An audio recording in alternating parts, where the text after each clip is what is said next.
In this video, I will talk about different Camelot UI elements that you can use in your game. You can use the narration window to show a message to the player.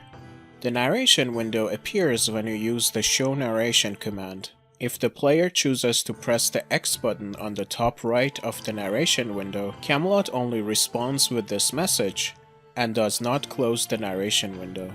You can use the hide narration command to hide the narration window. You can use the show dialog command to show the dialogue between one or two characters.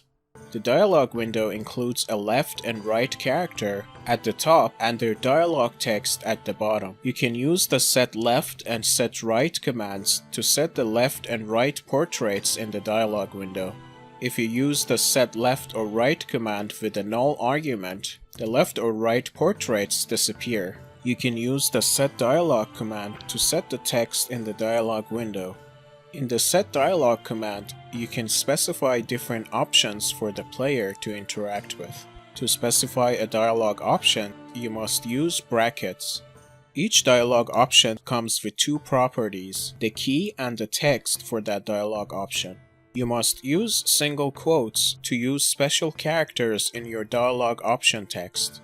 When the player clicks on one of the dialog options, Camelot generates a message with the key of that dialog option. The last but not the least UI element of Camelot is the list. You can use the list window to show a list of entities.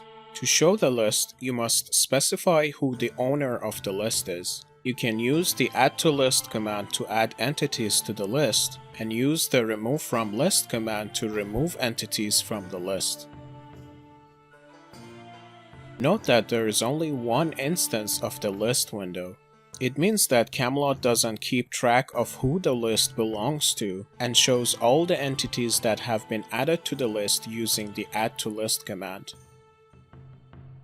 For example, if you want to show the inventory of a character, before you use the show list command, you must clear the list using the clear list command and then use the add to list command to add all the items that belong to that character.